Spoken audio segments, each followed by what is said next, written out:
तो अगर आप एक डॉक्टर हैं और या पीए सोच रहे हैं कि आपको लोन की रिक्वायरमेंट है या लोन कैसे लेना चाहिए, कौन सा बैंक मुझे लोन देगा, तो आज का वीडियो आपके लिए है। इस वीडियो में हम बात करने वाले हैं कि एज अ डॉक्टर आप कौन कौन से बैंक, कौन कौन सी एनबीएफसी से लोन ले सकते हैं और आपके पास क्या क्या ऑप्शंस अवेलेबल होते हैं। तो वीडियो स्टार्ट करने से पहले सभी से रिक्वेस्ट करूंगा कि आप चैनल को सब्सक्राइब जरूर कर दें, क्योंकि इस चैनल पे हम सिर्फ लोन एंड फाइनेंस की बातें नहीं करते, हम आपको लोन करा के देते हैं, एंड टू एंड आपको हेल्प करते हैं लोन लेने में, सो दैट कि आपका जो लोन लेने का जो जो प्रोसेस है वो स्मूथ हो जाए। और प्लस आपको सपोर्ट करते हैं और आपको हेल्प करते हैं ये डिसाइड करने में कि आपको लोन लेना चाहिए या ओवरड्राफ्ट लिमिट लेनी चाहिए। तो वीडियो स्टार्ट करते हैं। सबसे पहले ये समझते हैं कि जो डॉक्टर लोन है या डॉक्टर लोन या टर्म लोन बोल लो, तो डॉक्टर लोन का क्या मतलब होता है या ओवरड्राफ्ट लिमिट का मतलब क्या होता है कि भाई डॉक्टर को जो ओवरड्राफ्ट लिमिट मिलती है तो उसका क्या मतलब होता है। तो डॉक्टर लोन का सिंपल सा मतलब है कि आपको एक बैंक एक फिक्स टेन्योर के लिए एक लोन देगा और उसकी जो ईएमआई है आपको फिक्स टेन्योर के लिए हर महीने आपके अकाउंट से कटेगी। इसको एक एग्जांपल से समझते हैं। मान लीजिए एक बैंक ने, एचडीएफसी बैंक ने आपको एक 10 लाख रुपए का लोन दिया। 10 लाख रुपए का लोन 3 साल के लिए दिया, तो 10 लाख रुपए का लोन 3 साल पे जो भी ईएमआई आएगी, 29,000, 30,000, जो भी ईएमआई आएगी वो आपको अगले 3 सालों तक आपको देनी है। 3 साल के बाद आपका लोन ऑटोमेटिकली क्लोज हो जाएगा। आपको एचडीएफसी बैंक एक एनओसी आपको दे देगा कि भाई आपका लोन क्लोज हो गया। अब बात करते हैं कि ओवरड्राफ्ट लिमिट की। तो ओवरड्राफ्ट लिमिट क्या होती है? तो ओवरड्राफ्ट लिमिट का सिंपल सा मतलब ये होता है कि जो पैसा जितने दिन आप यूज कर रहे हो उस पर इंटरेस्ट लगेगा। आपने अगर पैसा यूज नहीं किया तो नहीं लगेगा। अब इसको एग्जांपल से समझते हैं कि मान लीजिए आपको एचडीएफसी बैंक ने एक ओवरड्राफ्ट लिमिट ऑफर करी 10 लाख रुपए की, बट 10 लाख रुपए में से आपने 2 दिन के लिए 2 ही लाख रुपए यूज करे, तो आपका जो इंटरेस्ट है, आपका जो आपका जो तो आपकी ईएमआई नहीं लगेगी, आपका सिर्फ इंटरेस्ट डेबिट होगा। और इंटरेस्ट डेबिट कब होगा? जो भी डेट बैंक डिसाइड करेगा, 2, 3, 4, 5, जो भी एक बैंक डिसाइड करेगा वो उस अमाउंट का इंटरेस्ट आपके अकाउंट से हर महीने कटेगा, जो भी आप यूज करोगे। अब तीसरा आता है कि डॉक्टर्स को एक प्रोग्राम और ऑफर किया जाता है, ड्रॉप लाइन ओवरड्राफ्ट लिमिट। तो ड्रॉप लाइन ओवरड्राफ्ट लिमिट का क्या मतलब है? तो ड्रॉप लाइन ओवरड्राफ्ट लिमिट का सिंपल सा मतलब ये है कि आपका वो टर्म लोन तो रहेगा, टर्म लोन के साथ ओडी भी फैसिलिटी उसमें मिल जाएगी।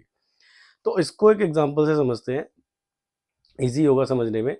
तो एग्जांपल, मान लीजिए एचडीएफसी बैंक ने एक 10 लाख रुपए का आपको ड्रॉप लाइन ओवरड्राफ्ट लिमिट आपको ऑफर करी। तो ड्रॉप लाइन ओवरड्राफ्ट लिमिट का लिमिट में क्या होगा? मान लीजिए आपने 2 दिन यूज करा, तो 2 दिन आपने मान लीजिए जनवरी 2026 में एक 10 लाख रुपए की लिमिट ली। अब आपने जनवरी में 2 दिन यूज करा, तो अगले महीने जो आपका इंटरेस्ट डेबिट होगा वो 2 दिन का होगा। बट साथ के साथ आपकी जो लिमिट है वो ड्रॉप होगी। होने का मतलब आपकी जो विड्रॉइंग पावर है, विड्रॉइंग पावर 10 लाख रुपए की नहीं रह जाएगी। आपकी जो विड्रॉइंग पावर है अगले महीने, जो भी आपकी ईएमआई है, 10 लाख डिवाइड बाय 36, जो भी 30-40 हजार रुपए के आसपास अमाउंट आता है, ये अमाउंट उसमें डिडक्ट हो जाएगा। लेट से कि आपका 40 हजार रुपए का आता है, तो आपकी जो अगले महीने जो विड्रॉइंग पावर है वो 9,60,000 रह जाएगी। इसका मतलब जो आपकी लिमिट है वो ड्रॉप हो रही है, हर महीने ड्रॉप होगी, बट आप जो इंटरेस्ट उसी का दोगे जो आप यूज कर रहे हो। तो ये धीरे धीरे धीरे धीरे करते करते तीसरे साल में 36वें महीने में जीरो हो जाएगी। इसका ये है ओवरड्राफ्ट लिमिट। तो अब ये समझते हैं, जब हमने ये समझ लिया कि टर्म लोन क्या होता है, ओवरड्राफ्ट लिमिट क्या होती है, ड्रॉप लाइन लिमिट क्या होती है, अब ये समझते हैं कि कौन कौन से डॉक्टर्स हैं जिनको बैंक वैलिड मानता है लोन देने के लिए। अगर आप एमडी हैं, एमबीबीएस हैं, बीएचएमएस हैं, बीएएमएस हैं, बीडीएस और एमडीएस हैं, ये ही कुछ डिग्रियां हैं जिनको बैंक लोन देने के लिए एलिजिबल मानता है। इसके अलावा आपके पास कोई भी डिग्री है, आप बैंक के पास लोन लेने के लिए, डॉक्टर लोन लेने के लिए एलिजिबल नहीं है। ये ही डिग्रियां हैं जो बैंक मानता है कि हाँ, हम इन कस्टमर को लोन दे सकते हैं, जो डॉक्टर लोन के लिए एलिजिबल है। अब बात करते हैं कि कौन कौन से बैंक है, कौन कौन सी एनबीएफसी है और कौन कौन से प्रोग्राम है। जैसे डॉक्टर्स की जो इनकम, सोर्स ऑफ इनकम है, वो मल्टीपल सोर्स ऑफ इनकम होती है। जैसे मान लीजिए आप सैलरीड हैं, कंसल्टेंट हैं, आप अपना क्लिनिक भी चला रहे हैं, आप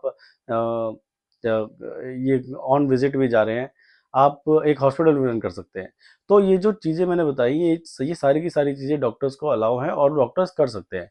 अब मान लीजिए आप सैलरीड है, तो आपको जो लोन मिलेगा वो आपकी सैलरी के बेस पे मिलेगा। आपको अपने 3 साल के सॉरी 3 महीने की सैलरी स्लिप हमें प्रोवाइड करानी है। मान लीजिए आप कंसल्टेंट है किसी हॉस्पिटल में, 2 से 3, 4, 5 हॉस्पिटल में कंसल्टेंसी देते हैं, तो आपको अपना फॉर्म 26 एएस देना है। अब मान लीजिए आप कंसल्टेंट प्लस सैलरीड है, दोनों है, तो आपके फॉर्म 26 एएस में सैलरीड का भी आएगा और कंसल्टेंसी की फीस भी आएगी, तो उसको भी आप लोन दे सकते हैं। मान लीजिए आप हॉस्पिटल रन कर रहे हैं, तो हॉस्पिटल के अंदर आपको अपने फाइनेंशियल्स देने पड़ेंगे लास्ट 2 साल के। अब बहुत सारे केसेस ऐसे भी आते हैं जिसमें डॉक्टर जो है वो कैश में सैलरी ले रहे हैं या कैश में अपनी ट्रांजैक्शन कर रहे हैं, तो ऐसे डॉक्टर्स के लिए डिग्री सरोगेट एक प्रोग्राम है जिसमें डिग्री के बेस पे लोन मिलता है। तो डिग्री के बेस पे भी हम इजीली लोन प्रोवाइड करा सकते हैं। कुछ केसेस में आपके अकाउंट में थोड़ी बहुत पेमेंट आनी चाहिए, तो डिग्री सरोगेट पे भी हम लोन कर सकते हैं। तो इन शॉर्ट, अगर आप डॉक्टर हैं और आप अपना क्लिनिक चला रहे हैं या जॉब कर रहे हैं या कंसल्टेंसी दे रहे हैं, किसी भी फॉर्म में आप कोई भी काम कर रहे हैं डॉक्टरी वाला, तो हम आपको लोन इजीली करा के दे सकते हैं। अब बात करते हैं कि कौन कौन से बैंक है, कौन कौन सी एनबीएफसी हैं जो आपको इजीली लोन प्रोवाइड करा रही हैं। तो अगर हम बैंकों की बात करें तो एचडीएफसी, एक्सिस, आईसीआईसी, कोटक, ये कुछ ये बैंक हैं जो आपको इजीली लोन प्रोवाइड करा रहे हैं। अगर हम एनबीएफसी की बात करें तो बजाज, टाटा, चोला, पूनावाला, पिरामल, ये कुछ एनबीएफसी हैं जो आपको इजीली लोन प्रोवाइड करा रही हैं। तो हर बैंक की प्रोसेस, हर बैंक की पॉलिसी अलग है। सारे बैंक्स सारे कस्टमर्स को लोन प्रोवाइड नहीं करते। मान लीजिए आप एमबीबीएस हैं बट आप कैश में सैलरी लेते हैं, तो आपको एचडीएफसी बैंक आपको लोन नहीं करेगा। वहीं पे आप ये बजाज में अगर आपकी फाइल लगाते हैं तो बजाज में आपकी फाइल इजीली हो जाएगी। तो इसी तरीके से छोटी छोटी पॉलिसीज हैं जो हर बैंक की अलग अलग है। तो अगर आप, तो हम क्या करते हैं, हमारे हम आपको कैसे हेल्प करते हैं कि हम पहले, जब आप स्क्रीन पे दिए नंबरों पे जब हमें कॉल करते हैं, तो हम आपकी पूरी प्रोफाइल को रीड करते हैं, आपकी पूरी फाइल को जज करते हैं कि भाई आपको हम कहाँ से लोन करा सकते हैं और कहाँ से आपके अप्रूवल होने के चांसेस 100% है। तो पहले हम आपकी फाइल को रीड करते हैं, आपसे कुछ बेसिक क्वेश्चंस पूछते हैं कि सर आपका लोन क्या, कि आपके लोन कितने चल रहे हैं, कितनी आपकी टर्नओवर है, कितने आप सैलरीड हैं तो कितनी आपकी सैलरी है, कितने आपके लोन चल रहे हैं, कितनी आप ईएमआई दे रहे हैं, सर लास्ट 12 महीने में कोई लोन लिया है, नहीं लिया है। ये कुछ बेसिक क्वेश्चंस हैं जो हम आपसे, जब आप हमें कॉल करते हैं तो हम आपसे पूरी प्रोफाइलिंग करते हैं, आपकी डिटेलिंग में आपका समझते हैं कि आपकी क्या प्रोफाइल है। उसके बाद आपकी फाइल को उसी बैंक में या उस एनबीएफसी में फॉरवर्ड करते हैं जहाँ पे आपके अप्रूवल होने के चांसेस 100% बढ़ जाते हैं। जिससे कि क्या होता है, आपका टाइम भी बचता है और सिविल में अननेसेसरी की इंक्वायरी नहीं लगती है। तो अब बात करते हैं कि हम जैसे डॉक्टर्स को सिक्योर्ड और अनसिक्योर्ड 2 तरीके की फंडिंग होती है, तो हम जो इस वीडियो में कौन से प्रोग्राम की किस तरीके की फंडिंग की बात कर रहे हैं। तो सबसे पहले ये समझते हैं कि सिक्योर्ड और अनसिक्योर्ड क्या होता है। तो सिक्योर्ड का मतलब जिसमें अपने कोई भी, तो सिक्योर्ड का सिंपल सा मतलब है जहाँ पे आपने घर, गाड़ी, प्रॉपर्टी, कोई दुकान, मकान, कोई क्लिनिक अपना अपने बैंक के पास मॉर्गेज रखा हुआ है। अब अनसिक्योर्ड की बात करते हैं तो अनसिक्योर्ड का सिंपल सा मतलब है जिसमें आपने बैंक के पास कोई भी चीज गिरवी नहीं रखी हुई, ना घर, गाड़ी, दुकान, मकान, कोई गाड़ी, गोल्ड, कुछ भी आपने बैंक के पास गिरवी नहीं रखा गया है। आपको जो लोन मिलेगा वो आपकी डिग्री, वो आपके बैंक स्टेटमेंट, वो आपकी प्रोफाइल देख के मिलेगा। ऐसे लोन को हम अनसिक्योर्ड लोन बोलते हैं। तो इस वीडियो में जो हम बात कर रहे हैं वो हम बात कर रहे हैं अनसिक्योर्ड डॉक्टर लोन की, जिसमें आपकी डिग्री, आपके बैंक स्टेटमेंट, आपकी प्रोफाइल के ऊपर आपको लोन मिलेगा।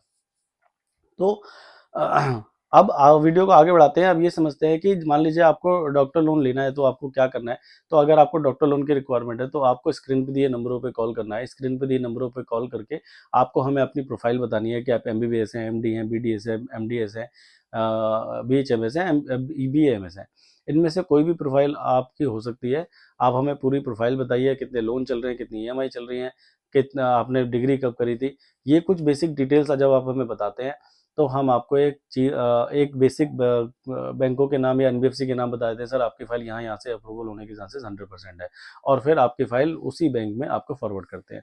तो अगर आपकी लोन की रिक्वायरमेंट है और आप डॉक्टर हैं, और डॉक्टर में आपके पास MD, MBBS, MS, BMS, BHMS, BDS, MDS, ये कुछ डिग्रियां हैं, तो ही आप डॉक्टर लोन ले सकते हैं। आप स्क्रीन भी दिए नंबरों पे हमें कॉल कर सकते हैं।